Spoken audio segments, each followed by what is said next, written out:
What's going on, guys? Welcome back to this week's first exclusive segment from the greatest podcast on turf. For those of you that don't know, I'm Ryan. And I'm Anthony. And for this exclusive segment, we got our weekly waiver wire episode. This week in fantasy football was not a fun week at all. No. Breece Hall went down, Mike Williams went down, David Njoku went down, DK Metcalf went down. Matt Ryan apparently went down in a different way. Third on the depth chart. Yeah, so we're going to discuss, potential backups, potential pickups that you can pick up and throw in your fantasy roster and hope and pray that they are somewhat as productive as the starters. Obviously, they will not be as productive. That's fantasy football. But we got a couple guys that you should be adding to your fantasy team. Absolutely. If you guys are new here, don't forget to click that subscribe button. Click the like button on this video. We appreciate it. Be sure to follow us on TikTok. Follow us on all our social media platforms. We really appreciate it. We post on there regularly. And yeah, before we get into it, don't forget to check out our sponsor, my family's business, Little Italy Pizza Shop. If you go into either of the two locations and show proof that you're subscribed to the channel, you are eligible for a 10% discount. That is Little Italy Pizza Shop, located in Townsend and Middletown, Delaware. And to start us off, hottest waiver wire pickup of the week goes to Ryan, I think. Or no, it was mine. What? Who's higher between our top two guys? Yours. Sweet. Yeah, and this is even just a reminder to get the backup running backs that are secured at the job. Michael Carter was one of them. And if you had him, you are obviously blessed. He should have been 100% owned, but obviously he wasn't. Like I said, Rashad White, go get him. Alex Madison, go get him. These guys are clear handcuffs, and we're getting closer and closer to the end of the season, which makes it more and more important to go get them. But the first guy I'm going to mention, this is the second priority, in my opinion, that is Mr. Gus Edwards. He is 44% owned. He had 66 yards and 2 touchdowns last week. I mentioned before on last week's episode that it wasn't Kenyon Drake and that it was Gus Edwards. I said that, and it seems pretty damn likely that it is Gus Edwards, considering Kenyon Drake barely got the ball. Gus Edwards only had 66 yards, but he is a goal line back on a pretty efficient offense. So, like I said, if you need a running back, I would feel very confident with Gus Edwards being my RB2, being my flex position, especially in like a standard or half PPR. He's skyrocketed even more because he doesn't catch a lot of passes, if we're being honest.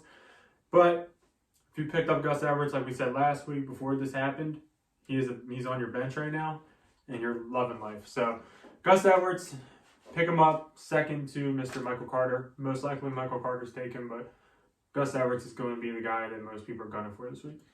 Yeah, I mean, in these next couple guys, this is a running back room by committee. Me personally, I'm targeting Chuba Hubbard out of the two, but you can't go wrong with Chuba Hubbard or Dante Foreman. How's his ankle? Do you know? It sounded like it was fine enough to the point where he could have came back in the game, but they chose to hold him out just because how thin at running back they were. So they didn't want to risk him tweaking it more than it already was. But Chuba Hubbard is the main guy I'm going to talk about. He had 9 rushes for 63 yards. He had 3 targets in the passing game, 2 receptions for 10 yards. And on the other side, Dante Foreman, he is rostered in 50% of leagues. He saw a little bit more touches just because Chuba Hubbard was out after middle of the third quarter. So he racked up 118 yards. He also did have 2 targets and 2 catches. So, I mean, the Panthers came out here and said that they don't care, that they don't have Christian McCaffrey. Came out and absolutely exposed the Tampa Bay Buccaneers offense. Me personally, why am I targeting Chuba Hubbard over Dante Foreman? We saw what Chuba Hubbard did last year when Christian McCaffrey was out. Yes, they did go out and spend money on Dante Foreman in the long run, but they pretty much saw a 50-50 split. The only reason that Dante Foreman had 9, 10, 11, 12, 13, 6 more carries than him was because of the ankle injury due to Chuba Hubbard. Again, this is something to monitor throughout the week. Who's seeing first-team reps? If I had to guess, it'll be a 50-50 split, similar to a Broncos type of deal. So really, you can't go wrong with either of the guys. So if you have one of them third, fourth, fifth, something like that, waiver priority pickups, depending on the kind of league you're in, because you got the obvious guys, Gus Edwards and Michael Carter, that are going to be the first 2 priorities most likely. So I mean, now you're looking at a guy like Chuba Hubbard or Dante Foreman, who you really can't go wrong with either, if I'm being honest. Yeah, in my opinion, I got Chuba Hubbard over Foreman also, just because of the fact that a lot of Foreman's work is going to be early in the game, and when they're down, they're not going to be giving him the ball up the middle. They're going to be passing it, and he would not be out there for those downs. So Chuba Hubbard does have the passing upside. I don't remember if I said that, but you kind of just did, so thank you. you didn't. That's why. Oh, thank you. Yeah. So yeah, that's why I got Chuba Hubbard over Foreman. If you're in a standard, you could probably go with Foreman over him, but any type of PPR, you can go with Chuba. Also, the other guy is a sleeper too. I forget his name, but some people love him. I forget the dude's name. I think he's like a rookie or something. People love him more than you love the next guy you're going to talk about? Absolutely not. This guy's my first round draft pick next year. Isaiah Pacheco. Your boy. Why? The hell if I know. They named him the starter, and I was so excited. And then he got like 7 touches for 40 yards. Didn't do shit. If we're being honest, the Chiefs running backs core system is just going to be horrible for fantasy purposes. But my man Isaiah Pacheco took the job. And if you could have a starting running back on your team, you should have one. He's a stash. He could turn up. Their bye week is this week, I believe. Yes, it is this week. So, you know what happens when a bye week happens? It's when the rookies get involved, teams put the new plays in, they get the new formations going, so... Isaiah Pacheco is the guy that you want to have. Pick him up, 50% owned. A lot of people probably won't pick him up because I just said his name every week. But this is the week. This is the next week. One. Probably next week would be the week, but like... No, I gotta say it next week too. Okay, so next week's the week, but this is week, the pre-week. Yeah. Because I'm saying it next week. I want to piggyback off what Ryan was talking about the Chiefs offense. A guy like Mecole Hardman, for fantasy football, he's been on a tear through the past 3 weeks, putting up 12, 13, and a whopping 28 points. He's seen 5, 4, and 4 targets. He was involved in the rushing game this week as well against the San Francisco 49ers. He had about 30 rushing yards, 4 touchdowns, 2 rushing touchdowns, a receiving touchdown, and some receiving yards. Again, this is just a guy to look out for. If you're in a fantasy football league where it's deep at receivers and you receiver waiver wire is looking like guys like Zay Jones and Wan'Dale Robinson and guys of that nature, Mecole Hardman might not be a bad pickup. Again, he's been seeing good fantasy numbers. He's really only had 3 weeks where he's been bad. He had 8, 1, and 1. But those were against likes of the Chargers, Colts, and Tampa Bay Buccaneers. But when the Chiefs are scoring points, they're throwing the ball to Mecole Hardman. Again, it is the Chiefs' offense, so if it's not Mahomes or Kelsey, it's kind of a toss-up. But no, I mean, Mecole Hardman, just to pick off what Ryan said, he may not be a bad watch, like on the waiver wire. My next guy is Mr. Latavius Murray of the Denver Broncos. You hate it. Hate it. I'm not doing it personally. I'm all in for it. I feel like I've been getting Latavius Murray in fantasy every year since like he left the Vikings. I had him as a Raider. I forgot he played for. I've had him as a Saint, a Raven, and now a Bronco. He was good as a Raider. He wasn't bad for the Saints either. He was good as a Raider. I totally forgot he played for the Raiders. Latavius Murray. I'm not even going bullshit, you guys. He's just the RB1 on a terrible offense, and I'd rather have Gus Edwards.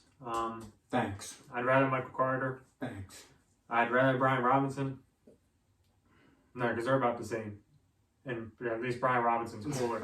Yeah, Latavius Murray is what he is. If you get a touchdown, you're happy. If you don't, then you're not happy. So picking up on the Broncos train again. Greg Dulcich, if you need a tight end, Greg Dulcich came out here with Brett Wright being a quarterback, had 9 targets, 6 receptions for 51 yards. 60% of snaps. Yes. He was my tight end 1 of the draft personally. I just wanted to throw that out there. Yeah, good for you. Yeah, I know it is week 7, or week 6 and week 7 are the weeks that he's really burst on the scene. But I mean, I said he was my tight end 1. Looks like Albert O's benched. Looks like Greg Dulcich is slowly taking over as the tight end 1. So just keep an eye out for that. I mean, he was Brett Rypien's favorite target last week. So if Russell Wilson is out another week, Greg Dulcich might not be a bad stream tight end this week if you just lost a guy like a David Njoku, or if you're a Travis Kelce owner who's on bye, or if you just lost Daniel Bellinger, unfortunately. Yeah. Or Gerald Everett, because he's on bye also. Oh, God, is he really? I have him in 3 leagues. Oh, my God. Greg Dulcich is available. Go get him. Who am I going to drop in the podcast league? I don't fucking have anybody to drop.